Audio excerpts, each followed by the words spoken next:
Badhreshkumar was born on May 15, 1990 in Kanraudai Ta Viragam, Gujarat, India, making him about 34 years old. But how did he get on the list in the first place?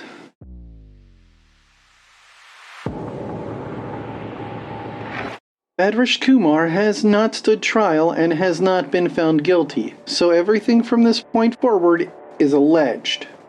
In 2014, Badhreshkumar and his wife Palak traveled to the United States to visit family on a visiting visa.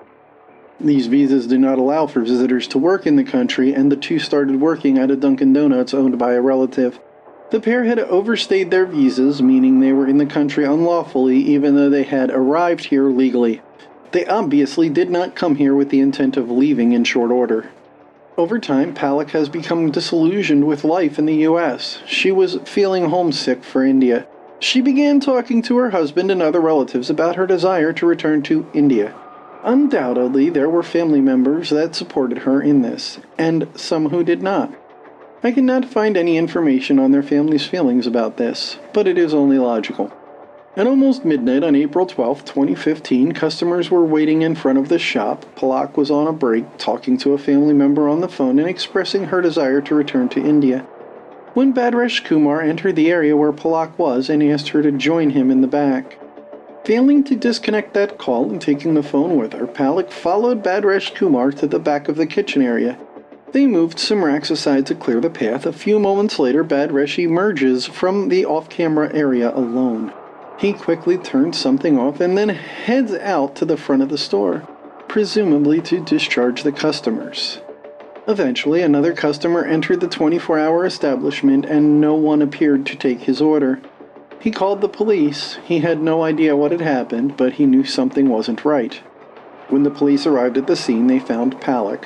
Her body was still in the location she was last seen walking to on the surveillance camera. She had been repeatedly struck with a knife and left in a pool of her own blood on the floor. Upon reviewing the security footage, the police are struck by the cool demeanor displayed by Badhreshkumar after the murder. The police have not had the opportunity to question Badhreshkumar and therefore can only guess at motive. Additionally, they have no way of knowing if this was done in the heat of the moment or was something Badhreshkumar had been planning.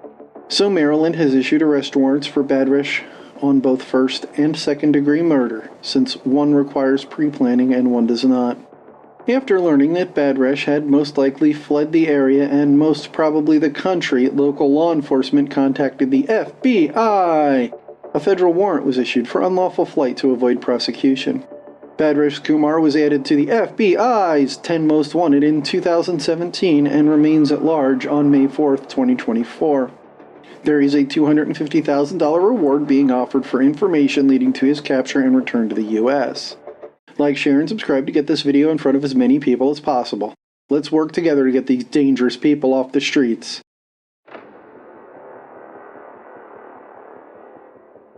Omar Alexander Cardenas was born March 23, 1995, making him 29 years old.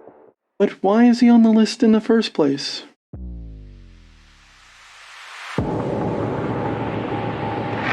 Omar has not stood trial. He is innocent until proven guilty, and everything that follows is alleged.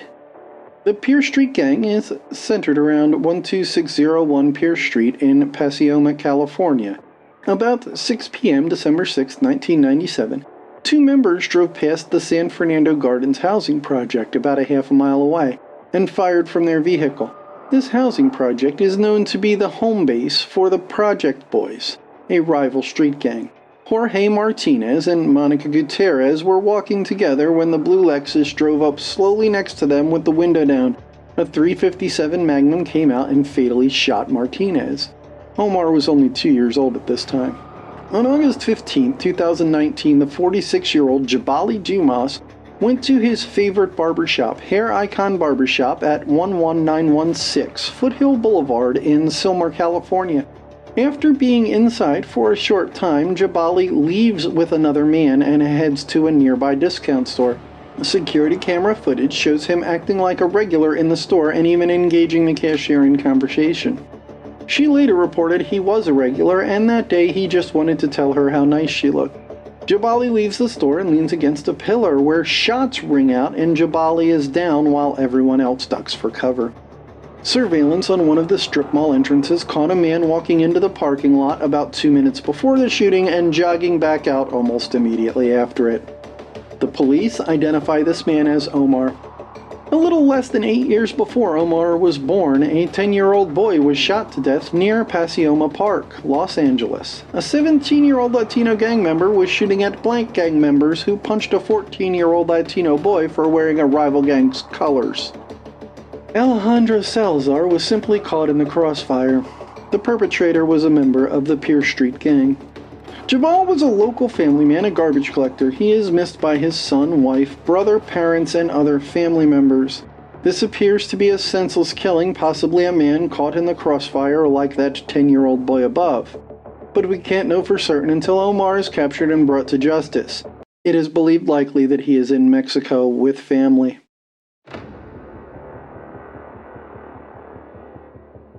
Yulan Carias is a Honduran national. He was born February 13, 1982, making him 42 years old. But why is he on the list in the first place?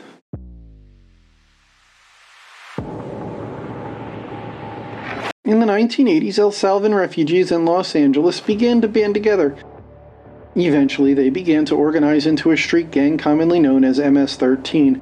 Over time, the gang grew in membership, influence, and power. By the time Yulan was old enough to participate in street gangs, they had reached Honduras. Yulan joined the small gang as a youth.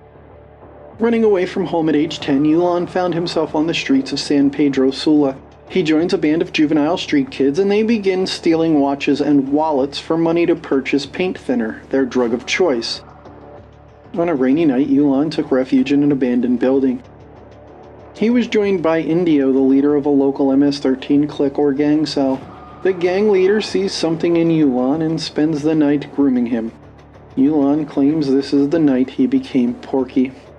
The culture in this street gang is one of violence.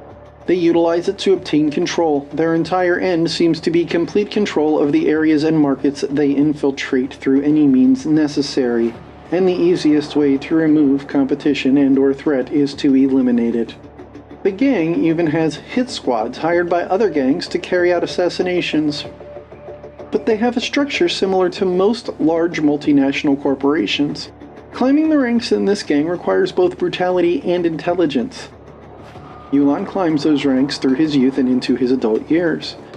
At this time, MS-13 was just starting up in Honduras. In San Pedro Sula, they were mostly a local gang with loose ties to a larger network because Indio, originally from El Salvador, came to San Pedro Sula via Los Angeles, and MS-13.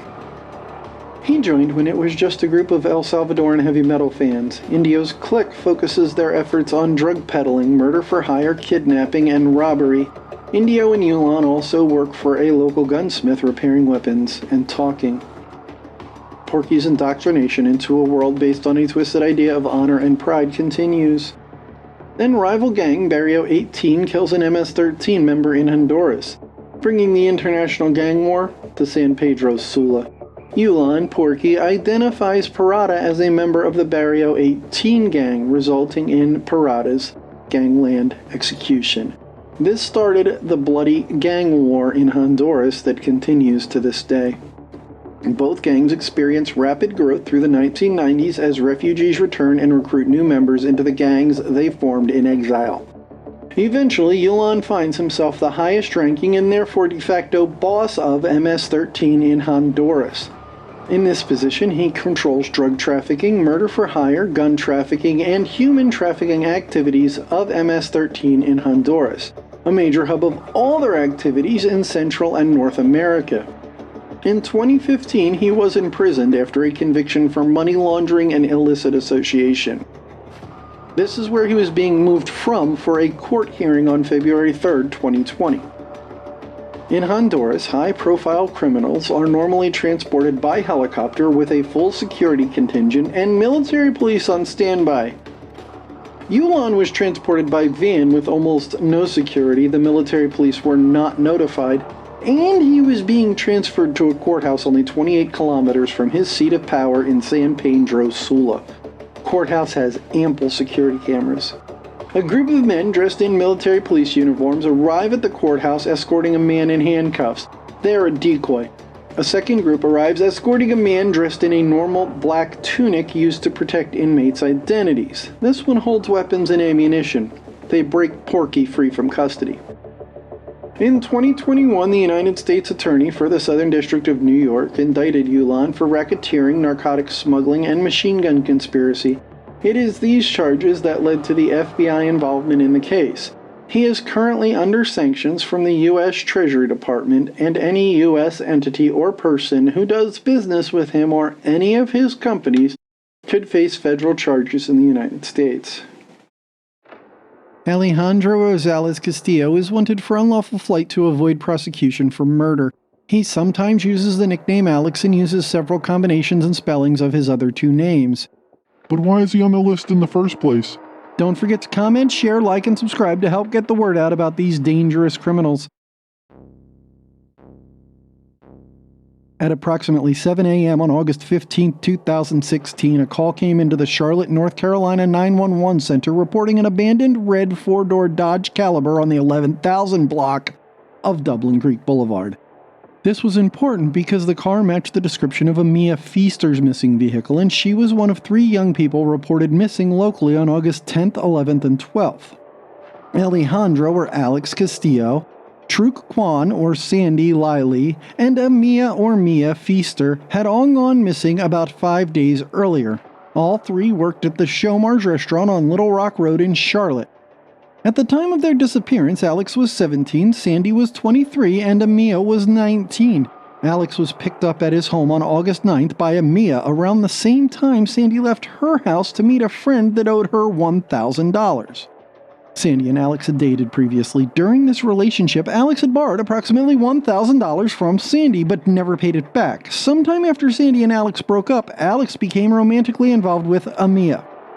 Investigators obtained text messages exchanged between Alex and Sandy which revealed the debt. They also revealed that Alex and Sandy made plans to meet on August 9, 2016 to repay the loan.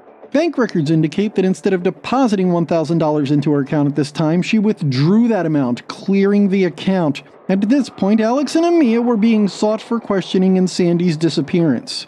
On August 15th, Mia's car was found and so was Sandy's. A 2003 black four-door Toyota Corolla was reported abandoned at a bus station in Phoenix, Arizona. When police run the plate, they learn it belongs to Sandy. The Charlotte police are contacted and the car is impounded. Investigators learned that Alex and Mia had driven the car to the bus station, purchased tickets to Nogales, Arizona.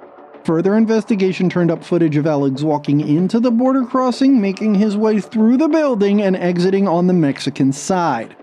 On August 17th, Sandy's body was found. The autopsy reveals that she was killed by a single gunshot wound to the head. At this point, the authorities wanted to question Alex and Mia in connection with the murder.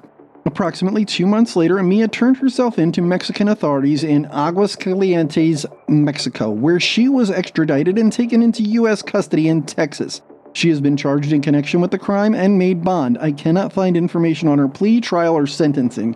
If you have any updates, please leave a comment containing them. Mia has cooperated with authorities since her arrest. From her, we have learned that she and Alex were staying with a cousin of his in Aguascalientes. She decided to turn herself in because Alex disappeared again from that location and left her behind. I wonder if there are any unsolved murders in that city around this time. As of May 19, 2024, Alejandro Castillo is still wanted in connection with this crime in the U.S. and is still on the FBI's most wanted list. For now, please comment, share, like, and subscribe to help spread this video and bring this dangerous fugitive to justice. If you have any information on his whereabouts, please call 1-800-CALL-FBI. Ruja Ignatova is wanted for conspiracy to commit wire fraud, money laundering, and securities fraud, as well as committing securities fraud. But why is she on this list in the first place? Ruja is an international white-collar criminal, so let's briefly take a trip through her scrapbook.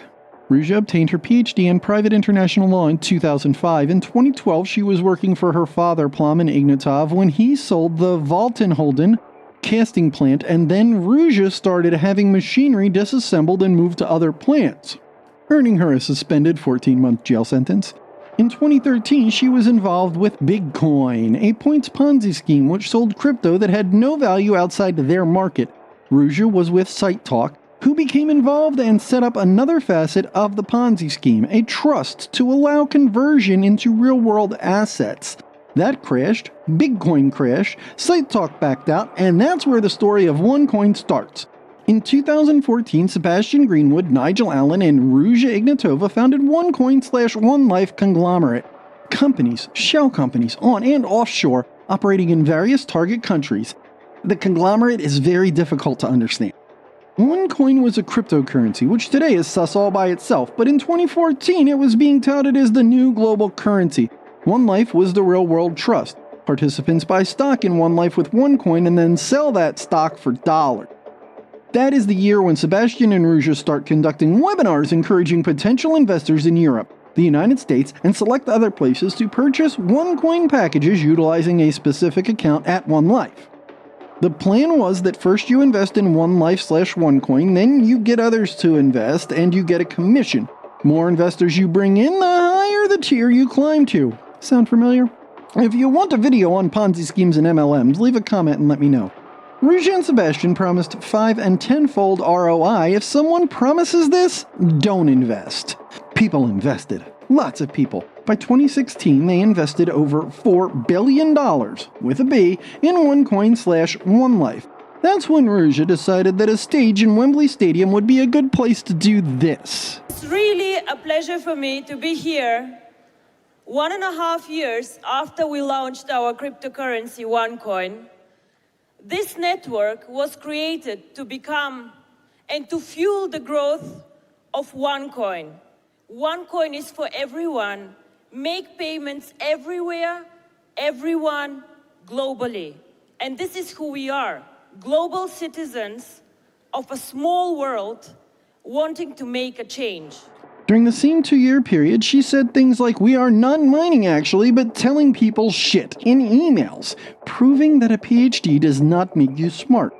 In 2016, some rich, powerful, important people tried to sell OneCoin assets to recoup their initial investment, but they could not. So a federal investigation was launched into OneCoin in the US. In October 2017, warrants for her arrest were issued for the crimes listed at the start of the video. Her crimes carry a maximum congruent sentence of 85 years. She was last seen boarding a commercial flight from Sofia, Bulgaria, her birth city, to Athens, Greece. Authorities do not believe she stayed in Greece. It is believed she may be in the United Arab Emirates, Germany, Russia, Eastern Europe, or Bulgaria. Sebastian has been sentenced to 20 years in prison and fined $300 million in reparations for his part in the crimes.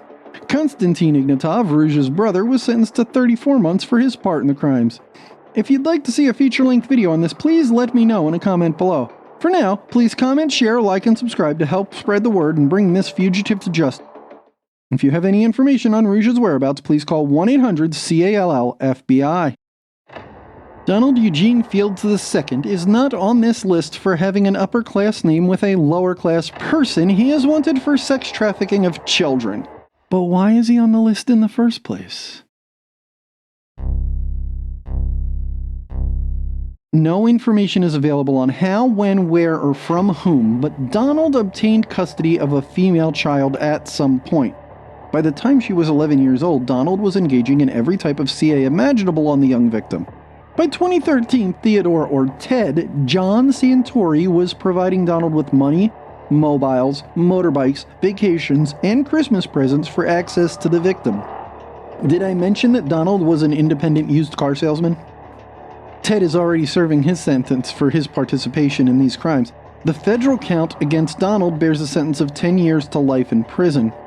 There are also 15 circuit-level counts against Donald for CA, including molestation, statutory R, statutory but R, and witness tampering. Allegedly, he threatened to kill a victim if they told anyone. Every victim was juvenile when attacked, some under 14 years of age. FBI agent Hayes said, "We've been working very hard to deliver the justice that the victims deserve. These victims deserve that he be brought to justice, and swiftly. They've been through a lot. They are certainly very concerned that he is out there." A hearing was set for Fields on March 3, 2022. He did not appear for the hearing and had vacated his home. His whereabouts have not been known since. He has family and friends with property in St. Louis and other parts of Missouri. He also has family in Kentucky. He has been known to travel to Florida. It is almost certain that he has not left the country. A lot of people go to casinos. Are you one of them? What could it hurt? Next time you're at one, look around and see if Donald is there. Heck, when was the last time you hit a $250,000 jackpot anyway? You're going to have to look hard though. The reason this guy is still loose is because in any low-income area, just about anywhere in the country, you can find 100 guys that look similar to Donald. I'm not punching down at anyone here, I am just making an observation. As far as looks go, he could be just about any lower-income white male in his age group. But if you see one of these at the casino that has a Kentucky accent and you notice some ink on their shoulder, go ahead and call. Worst case scenario is an FBI agent doesn't catch Donald. But the best case scenario is they do. This man is accused of being a serial sexual predator of children. As long as he's loose, he's active. Every day he's not in jail is another victim that could be created. For now, please comment, share, like, and subscribe to help spread this video and bring this fugitive to justice. If you have any information on Donald's whereabouts, please call 1-800-CALL-FBI. Meet Arnoldo Jiminez. The U.S. District Court for the Northern District of Illinois Eastern Division created an arrest warrant for him on charges of unlawful flight to avoid prosecution on May 15, 2012. But how did he get on the list in the first place? Estrella Carrero was the mother of a 9-year-old girl and a 2-year-old boy. Arnoldo is the father of the boy and was the stepfather of the girl. Estrella was a lovely human being and caring, according to her cousin Sandy, who also commented that she has no idea why somebody would do this to her. She was real friendly to everyone. It's terrible, this situation right now. All the family is destroyed. Estrella's uncle Pedro lamented. She's a well-rounded, beautiful little girl and my heart breaks for her.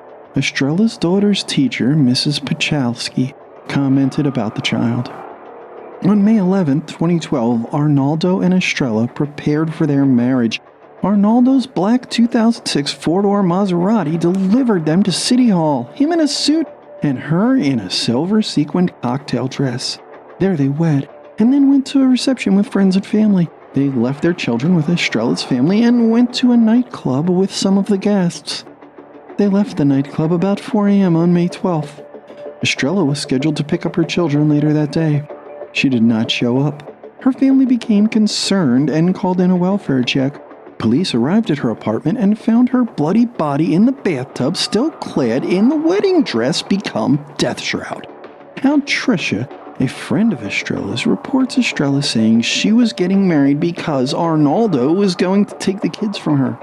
On May 9th, Tricia also reported that Estrella was really scared, and that was the last time I talked to her. Cell phone records have been used to trace Arnoldo's movement after the murder. On May 12th, the phone was used in Chicago, Southern Illinois, Memphis, Tennessee, and Arkansas. On May 13th, calls were made from Houston and Hidalgo, Mexico. Chicago residents who maintain ties to the place of origin in central Mexico had repeatedly reported that Arnoldo is in that area. Arnoldo's sister reported him stating that he left Estrella bleeding after a fight on a phone call between the two. Relatives report a volatile relationship. Authorities report Arnoldo's violent criminal past. Another associate of Arnoldo's reports him saying he was going to Mexico. On September 22nd, 4 months and 10 days after the murder, police served a search warrant on Humberto Jiminez, Arnoldo's brother's house, on unrelated drug charges. They found Arnoldo's car in the garage, which luckily had not even been cleaned while it was there. The bloody interior of the car confirmed police suspicions that the injuries happened in the car. It is unclear if Estrella died in the car or lived through Arnoldo dragging her inside and putting her in the tub and died later. Estrella's daughter will live her life with only fuzzy childhood memories of the mother she loves, undoubtedly causing lifelong mental health struggles. Her son will grow up with only stories of the mother he doesn't remember knowing, and knowing that his father is the reason. I certainly hope this child is in therapy and remains there until his brain is finished developing. If you have any information on Arnoldo, please call 1-800-CALL-FBI. For now, please share, like, subscribe, and comment to help spread the word about this dangerous fugitive. Meet Vitel'Homme Innocent. The U.S. District Court of the District of Columbia issued indictments on charges of conspiracy to commit hostage-taking, conspiracy to commit hostage-taking resulting in death, and attempted hostage-taking resulting in death. But why is he on the list in the first place? The Haitian capital of Port-au-Prince is largely controlled by gangs. This map shows areas of gang control within the city. See that big red circle near the bottom? The U.S. Embassy is inside that circle. If you don't think this is an issue because all the embassies in NYC are also in gang-controlled parts of the city, there is no comparison. The footage and images you are watching while I am reading this are from CNN coverage of this case. In the scene on your screen right now, Vitel'Homme can be seen shaking hands with the reporters just blocks from the U.S. Embassy while this warrant is active. Vitel'Homme leads a gang called the Krasibari, which translates into break barriers. They are part of a coalition of gangs in Port-au-Prince which includes the Krasibari and 400 Mo'ozo, which translates to untrained men. Many other smaller gangs are part of it as well. If you'd like to see a feature-length video on the political history of Haiti, leave a comment and let me know. A group named Christian Aid Ministries, an Anabaptist organization, sends missionaries and workers to Haiti. In 2023, they spent almost $137 million to provide basic needs, fight material poverty, supply Bible resources, clean up and rebuild, help crisis victims, help conscientious objectors, present the gospel, support church plants, and assist medical clinics. In 2021, they sent 17 people from 8 months to 48 years of age, 14 adults, and 5 children to Haiti. This group were not volunteers, but staff members of the organization, which had fewer than 30 people in the country at the time. On October 9th, the group took the 50-kilometer or 1-hour drive from their base in Tantanyen to Fond Parisien to visit and help build an orphanage. On their return trip, they encounter a roadblock in Ganthier. At this point, armed men took the missionaries into custody, which is called kidnapping when it is not done by the government. While the kidnapping was taking place, one of the victims sent a WhatsApp stating, "Please pray for us. We are being held hostage. They kidnapped our driver. Pray, pray, pray. We don't know where they are taking us." The 400 Mo'ozo gang took credit for the kidnappings, and in very short order, a demand for $1 million per person was made for their release. According to Haitian Justice Minister Lince Quitel, he also stated, "Often these gangs know these demands cannot be met. They will consider a counteroffer. Negotiations usually take a couple of days to a couple of weeks." Roughly 2 months later, on December 15th, under cover of night and claiming to be led by God, the missionaries open a door that is normally closed and blocked and find the area outside the room unguarded. The married couple, 4 men, 2 women, and 4 children, vacated the room and headed for a nearby mountain. Eventually, they made contact with the U.S. Coast Guard, who flew them to Florida, ending their harrowing ordeal.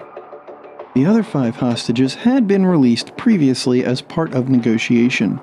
Victims report being given adequate care while being held, including regular meals, basic hygiene items, water for washing and drinking, and even daily recreation time outside, making it obvious that the group did not want to harm them, but simply ransom them. Gang kidnappings in Haiti for ransom are common. So common, in fact, that you are more likely to witness or be part of one there than anywhere else in the world. In 2023, 2,490 people were kidnapped, an 83% increase over 2022's 1,361 victims. As Vitel'Homme is the de facto leader of the coalition of gangs, this kidnapping took place in territory the Krasibari control, and Vitel'Homme controls the Krasibari. The indictments mentioned at the beginning of this video were created. Here are some excerpts from the video displayed earlier. Several dozen masked men and women, most carrying guns, direct us towards a driveway. I'm David. Flanked by his followers, he leads us inside this flashy mansion. Rêve nous, c'est débarrasser nous exactement. Our dream is to rid the country of the corrupt oligarchs and politicians who are holding us back, he says. We need to get rid of the system and return stability to Haiti. He speaks with intention and calls for greater dialogue. But if it's the same system that's been in power, then as armed groups, we will never put down our weapons, he says.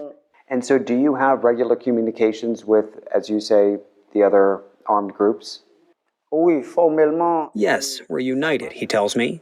Is that something you've participated in ordering your men and women to kidnap?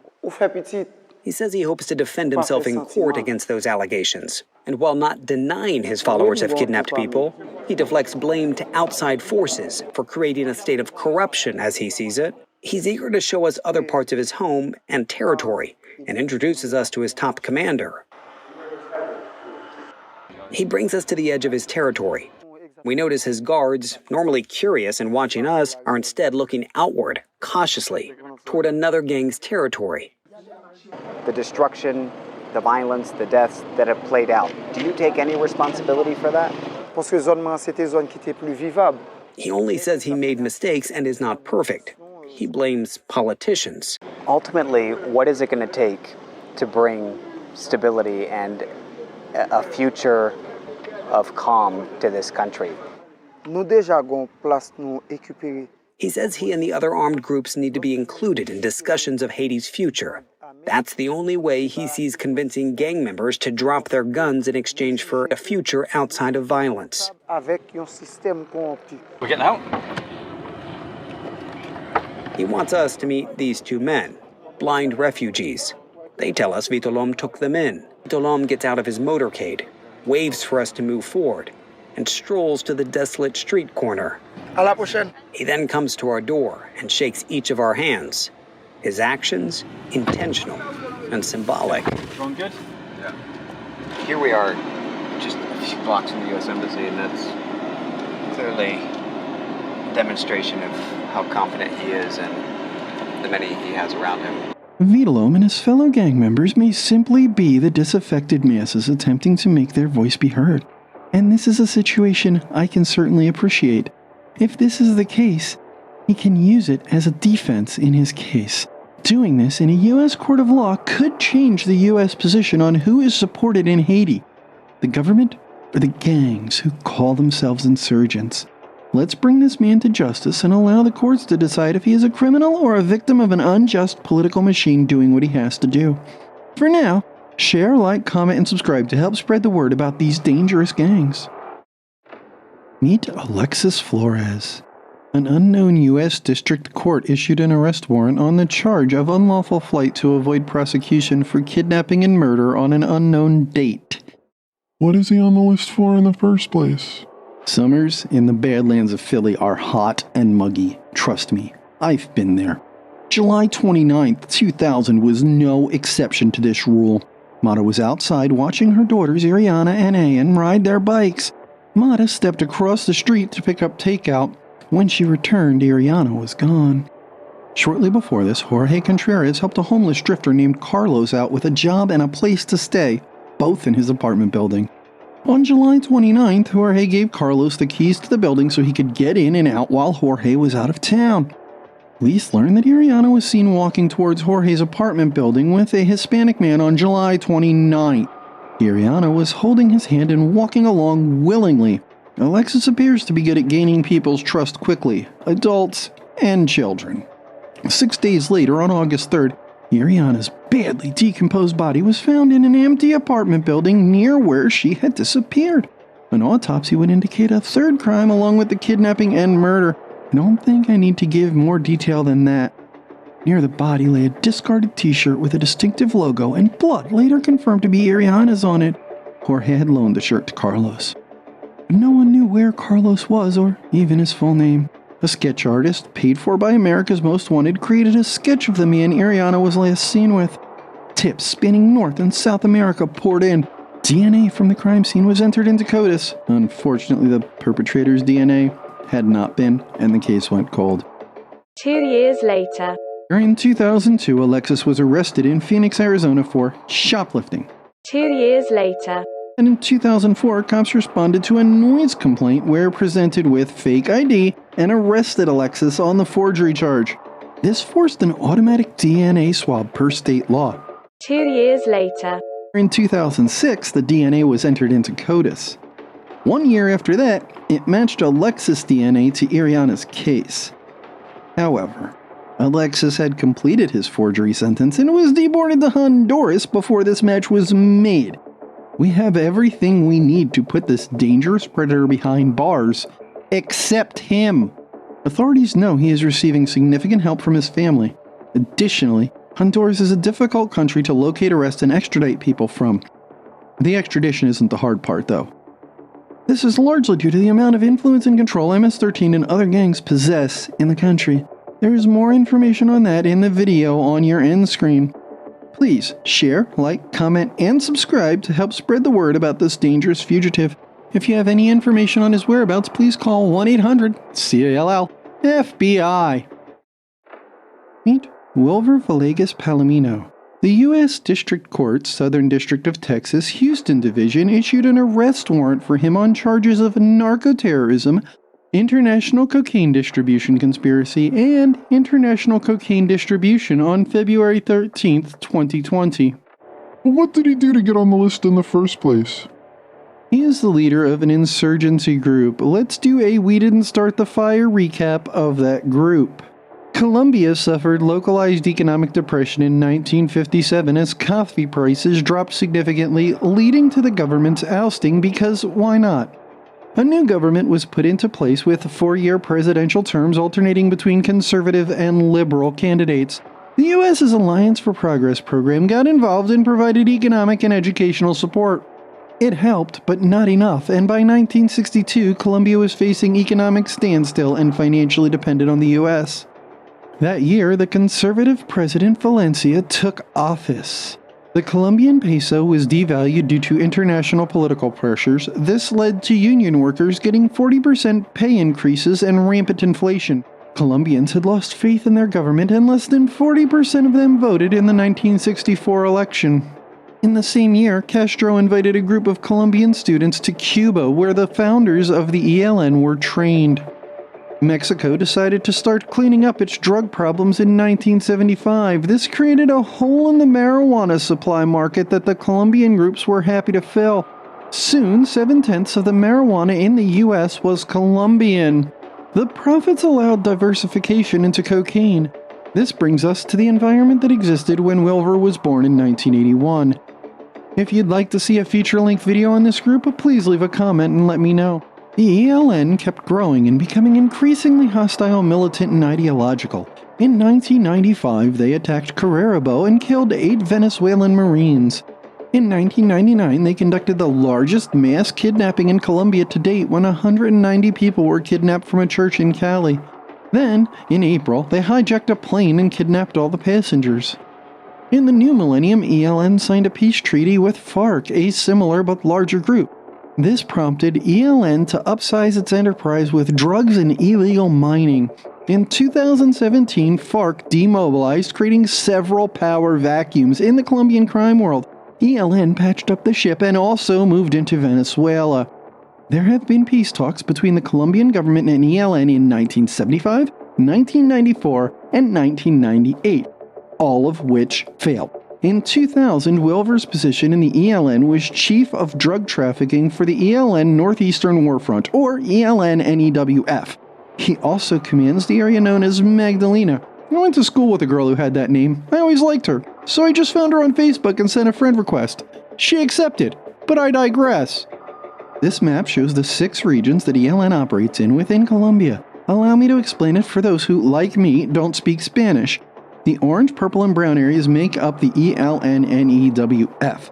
The brown area is Magdalena, and its text reads, "In the south of Bolivar, their actions are limited to certain areas of economic life, such as mining and cocoa, but in military terms, it is irrelevant."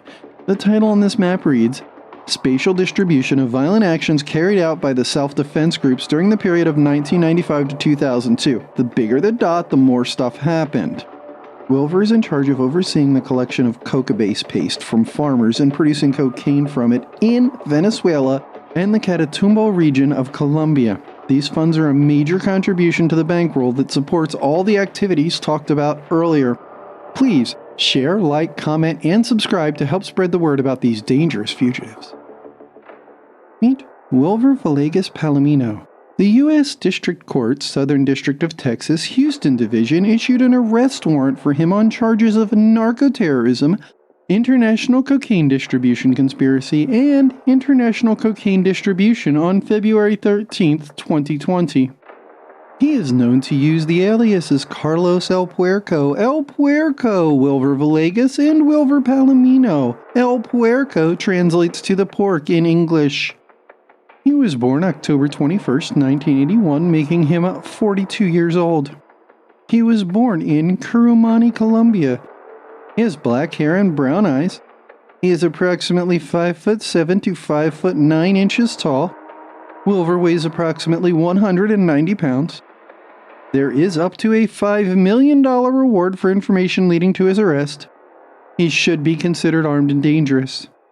If you have any information on him, please contact the FBI via the WhatsApp number 281-630-0330.